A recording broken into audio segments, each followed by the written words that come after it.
Peter Pan by J.M. Barrie. Chapter 1. Peter Breaks Through. All children, except one, grow up. They soon know that they will grow up, and the way Wendy knew was this. One day when she was 2 years old, she was playing in a garden, and she plucked another flower and ran with it to her mother. I suppose she must have looked rather delightful, for Mrs. Darling put her hand to her heart and cried, "Oh, why can't you remain like this forever?" This was all that passed between them on the subject. But henceforth Wendy knew that she must grow up. You always know after you are 2. 2 is the beginning of the end. Of course they lived at 14, and until Wendy came, her mother was the chief one. She was a lovely lady with a romantic mind and such a sweet mocking mouth. Her romantic mind was like the tiny boxes, one within another, that come from the puzzling East. However many you discover, there is always one more. And her sweet mocking mouth had one kiss on it that Wendy could never get, though there it was, perfectly conspicuous in the right-hand corner. The way Mr. Darling won her was this. The many gentlemen who had been boys when she was a girl discovered simultaneously that they loved her, and they all ran to her house to propose to her, except Mr. Darling, who took a cab and nipped in first. So he got her. He got all of her, except the innermost box and the kiss. He never knew about the box, and in time he gave up trying for the kiss. Wendy thought Napoleon could have got it, but I can picture him trying and then going off in a passion, slamming the door. Mr. Darling used to boast to Wendy that her mother not only loved him but respected him. He was one of those deep ones who knew about stocks and shares. Of course no one really knows, but he quite seemed to know, and he often said stocks were up and shares were down in a way that would have made any woman respect him. Mrs. Darling was married in white, and at first she kept the books perfectly, almost gleefully, as if it were a game. Not so much as a Brussels sprout was missing. But by and by whole cauliflowers dropped out, and instead of them were pictures of babies without faces. She drew them when she should have been tidying up. They were Mrs. Darling's guesses. Wendy came first, then John, then Michael. For a week or two after Wendy came, it was doubtful whether they would be able to keep her, as she was another mouth to feed. Mr. Darling was frightfully proud of her, but he was very honorable, and he sat on the edge of Mrs. Darling's bed, holding her hand and calculating expenses, while she looked at him imploringly. She wanted to risk it come what might, but that was not his way. His way was with a pencil and a piece of paper, and if she confused him with suggestions, he had to begin at the beginning again. "Now don't interrupt," he would beg of her. "I have £1.17 here, and 2 6 at the office. I can cut off my coffee at the office, say 10 shillings, making 2 9 6. With your 18 3 makes 397. With 5 in my checkbook makes 897. Who's that moving? 897, dot and carry 7. Don't speak, my own. And the pound you lent to that man who came to the door. Quiet, child. Dot and carry, child. Oh, there, you've done it. Did I say 997? Yeah, I said 997. The question is, can we try it for a year on 997? Of course we can, George, she cried.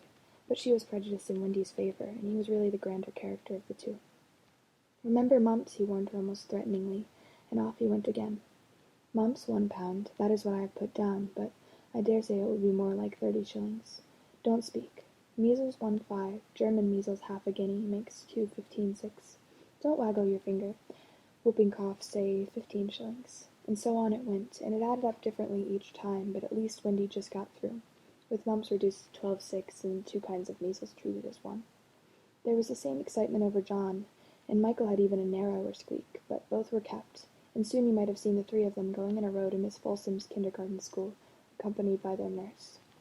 Mrs. Darling loved to have everything just so, and Mr. Darling had a passion for being exactly like his neighbors, so of course they had a nurse. As they were poor, owing to the amount of milk the children drank, this nurse was a prim Newfoundland dog called Nana, who had belonged to no one in particular until the Darlings engaged her. She had always thought children important, however, and the Darlings had become acquainted with her in Kensington Gardens, where she spent most of her spare time peeping into perambulators, and was much hated by careless nursemaids, whom she followed to their homes and complained of to their mistresses. She proved to be quite a treasure of a nurse. How thorough she was at bath time, and up at any moment of the night if one of her charges made the slightest cry. Of course her kennel was in the nursery. She had a genius for knowing when a cough is a thing to have no patience with, and when it needs stocking round your throat. She believed to her last day in old-fashioned remedies like rhubarb leaf, and made sounds of contempt over all this new-fangled talk about germs, and so on. It was a lesson in propriety to see her escorting the children to school, walking sedately by their side when they were well behaved, and butting them back into line if they strayed. On John's soccer days she never once forgot his sweater, and she usually carried an umbrella in her mouth in case of rain. There is a room in the basement of Miss Folsom's school where the nurses wait. They sat on forms, while Nana lay on the floor, but that was the only difference. They affected to ignore her as of an inferior social status to themselves, and she despised their light talk. She resented visits to the nursery from Mrs. Darling's friends, but if they did come, she first whipped off Michael's pinafore and put him into the one with blue braiding, and smoothed out Wendy and made a dash at John's hair. No nursery could possibly have been conducted more correctly, and Mr. Darling knew it. Yet he sometimes wondered uneasily whether the neighbors talked. He did have his position in the city to consider. Nana also troubled him in another way. He had sometimes a feeling that she did not admire him. "I know she admires you tremendously, George," Mrs. Darling would assure him, and then she would sign to the children to be especially nice to their father. Lovely dances followed, in which the only other servant, Liza, was sometimes allowed to join. Such a midget she looked in her long skirt and maid's cap, though she had sworn when engaged that she would never see 10 again. The gaiety of those romps! And gayest of all was Mrs. Darling, who would pirouette so wildly that all you could see of her was the kiss, and if you had dashed at her, you might have got it. There never was a simpler happy family until the coming of Peter Pan. Mrs. Darling first heard of Peter when she was tidying up her children's minds. It is the nightly custom of every good mother, after her children are asleep, to rummage in their minds and put things straight for next morning, repacking into their proper places the many articles that have wandered during the day. If you could keep awake, but of course you can't, you would see your own mother doing this, and you would find it very interesting to watch her. It is quite like tidying up drawers. You would see her on her knees, I expect, lingering humorously over some of your contents, wondering where on earth you had picked up this, making discoveries sweet and not so sweet, pressing this to her cheek as if it were nice as a kitten, and hurriedly stowing that out of sight. When you wake in the morning, the naughtinesses and evil passions with which you went to bed have been folded up small and placed at the bottom of your mind, and on top, beautifully aired, are spread out your prettier thoughts, ready for you to put on. I don't know whether you have ever seen a map of a person's mind. Doctors sometimes draw maps of other parts of you, and your own map can become intensely interesting. But catch them trying to draw a map of a child's mind, which is not only confused, but keeps going round all the time. There are zigzag lines in it, just like your temperature on a card, and these are probably roads in the island.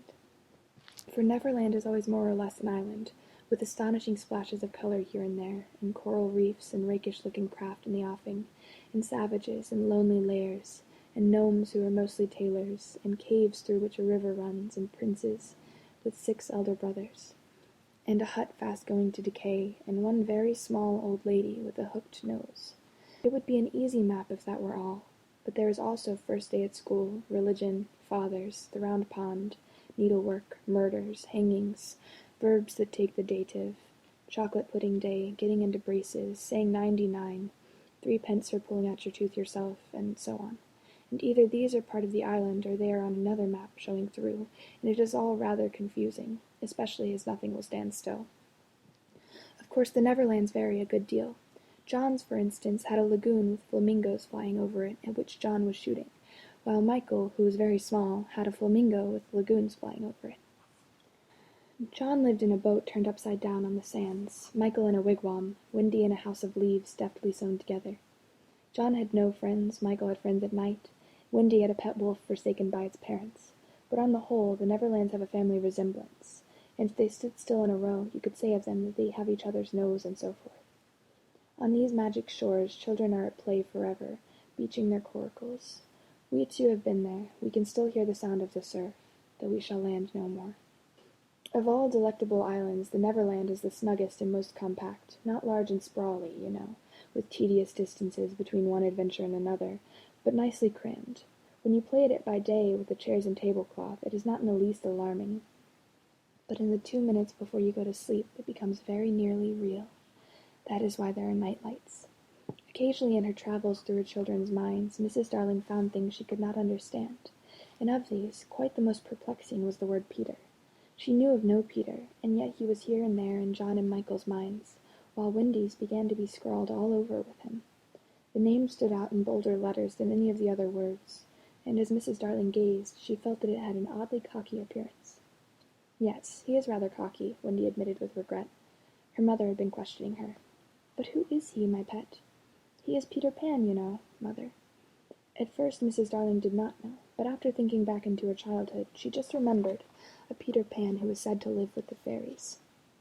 There were odd stories about him, as that when children died he went part of the way with them, so that they should not be frightened.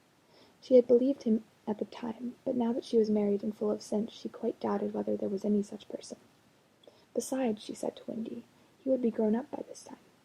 "Oh, no, he isn't grown up," Wendy assured her confidently, "and he is just my size." She meant that he was her size in both mind and body. She didn't know how she knew it, but she just knew it. Mrs. Darling consulted Mr. Darling, but he smiled.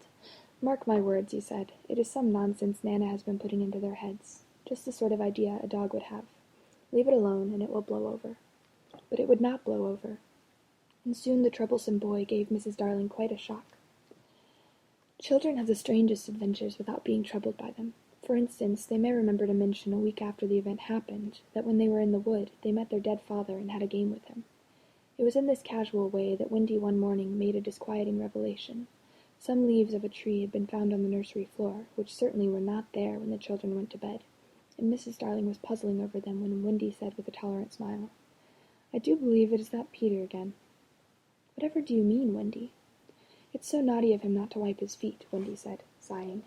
She was a tidy child. She explained in a quite matter-of-fact way that she thought Peter sometimes came to the nursery in the night, and sat on the foot of her bed and played on his pipes to her. Unfortunately she never woke, so she didn't know how she knew. She just knew. "What nonsense you talk, Precious. No one can get into the house without knocking." "I think he comes in by the window," she said. "My love, it is 3 floors up." "Were not the leaves at the foot of the window, Mother?" It was quite true. The leaves had been found very near the window. Mrs. Darling didn't know what to think, for it all seemed so natural to Wendy that you could not dismiss it by saying she had been dreaming.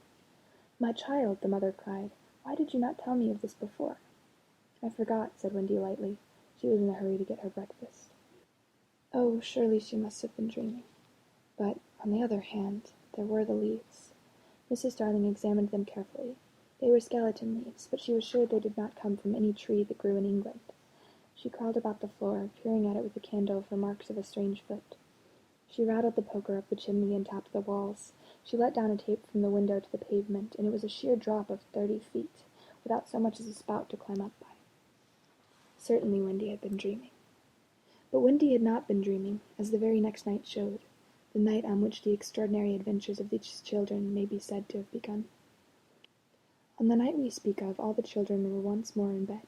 It happened to be Nana's evening off, and Mrs. Darling had bathed them and sung to them till one by one they let her hand go and slid away into the land of sleep. All were looking so safe and cozy that she smiled at her fears now, and sat down tranquilly by the fire to sew. It was something for Michael, who, on his birthday, was getting into shirts.